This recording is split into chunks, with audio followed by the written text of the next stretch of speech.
So please give him all your support, ladies and gents, for Vinay. Cheers.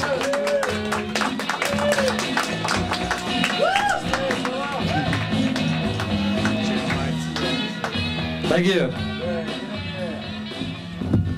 Hello, everyone. Hello. Pressure.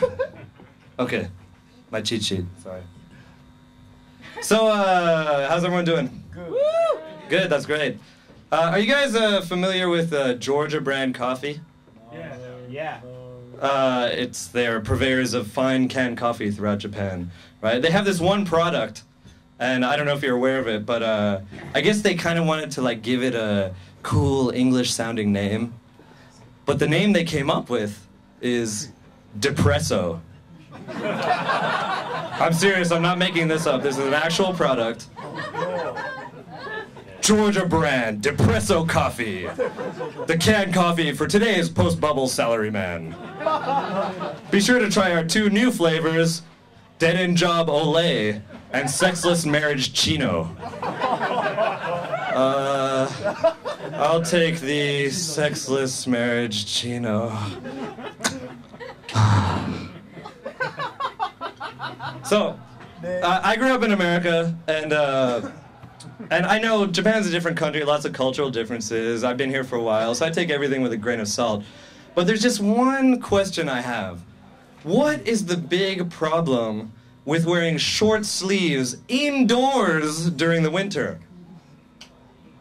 You know what I mean? Like, I teach English to adults, right? And without fail, every time I sit down for a lesson, when I take my jacket off, I always get the exact same response from my students, right?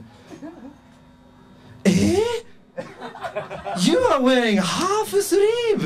Aren't you cold though? No, it's like fucking 25 degrees in here.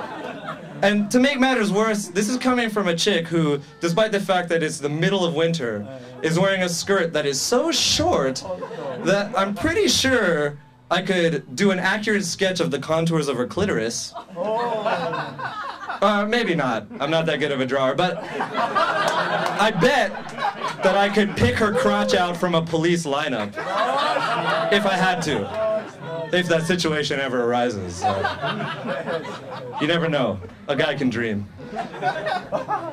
So I used to live in the Japanese countryside, right? The inaka. And I got in this habit of always like openly and loudly saying offensive and vulgar things to my native English-speaking friends in public because we knew that nobody around us could understand a word that we were saying. But in Tokyo, you gotta be more careful because you never know, like, who can speak English really well. You could be like at an izakaya, and you could say to your buddy, dude, check out that fucking young slut over there. Man, I fucking want to do her so bad. Right up the butt. High five, woo! Next thing you know, the middle-aged, drunken salaryman-looking type at the next table is tapping you on the shoulder. Hi, sumimasen. Pardon me. My name is Kaoru Watanabe. I have a PhD in English from Oxford University, and I couldn't help but overhear your conversation. Oh dear. No, not a bit of it, old boy. I myself am more than familiar with school chum camaraderie and the risque and ribald discourse which often accompanies it. No, I merely wanted to comment that your skill in the use of chopsticks is exemplary. Thanks. And may I further inquire as to whether or not you are able to enjoy the gustation of fermented soybeans? Natto? Actually, I like natto. Yes, well, it is something of an acquired taste. You enjoy fermented soybeans? That was the punchline. Anyways, thank you for laughing. That was a good timing. Okay, but that obviously it could be a lot worse than that. So just to be safe, if I want to say something untoward in a public setting, I use a kind of code. Basically, I speak in English so highfalutin that only a native speaker could possibly understand it. For example, I might be in an izakaya, and I might say to my buddy, "Good sir, wouldst thou kindly cast thine gaze upon yonder licentious young demoiselle? Yea, 'tis my heart's greatest desire that she would permit my engorged pudendum entry into her posterior orifice." High five! Woo! Okay. So, despite my obvious penchant for slutty young females, I recently had an experience that kind of made me sort of question. Well, I had this dream that kind of made me wonder if whether or not I was actually as straight as I purported to be. Oh, thank God! I don't know. Dylan, don't get too excited. Well, okay, let me just tell you the dream, and you tell me what you think. I'm a crew member on the starship, the USS Enterprise. I'm on an away mission with Captain Picard on some distant planet, and Commander Riker is coming to rendezvous with us on the planet. So we're standing out there to greet him, and as his shuttle is approaching, we're standing on the surface of the planet.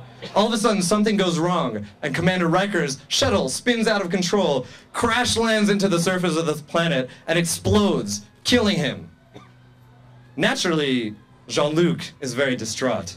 He's screaming, "Oh no, number one, why? No, number one, it can't be."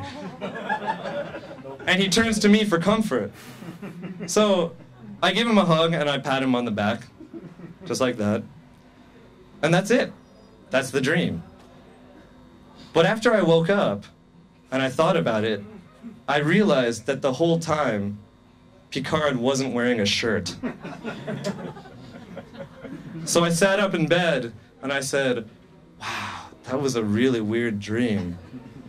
To which my friend Julian immediately responded, "Shut the fuck up, you fucking bitch, and suck my cock. You know you love it." Julian's hilarious. You guys would love him. Anyways, does that dream make me gay? I'll give you my number after the show. I don't think so. I don't think so. I'm not gay. I'm not gay, Dylan. I'm not gay. All right, so I work in Shinjuku. And as you guys maybe know, there's like a lot of homeless people in Shinjuku. But there's this other group of people, like middle-aged guys basically, and I have no idea what their deal is. Like basically, they've got sort of like ratty clothes, but they're basically okay. They've got greasy hair, but it's basically kempt.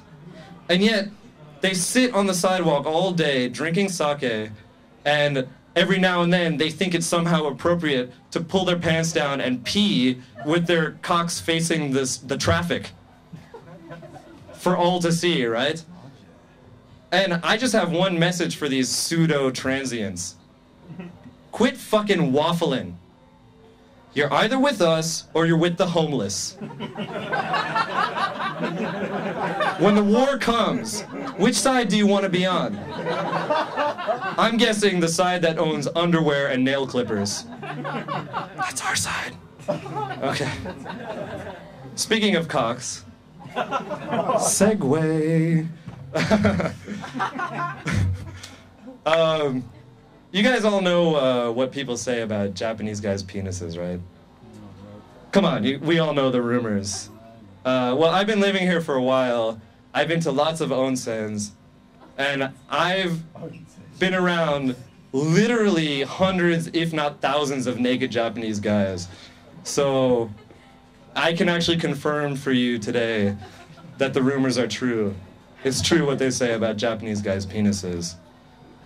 They do taste like green tea. That's it for me. Thanks, guys. I'm Vinay. I'm not gay.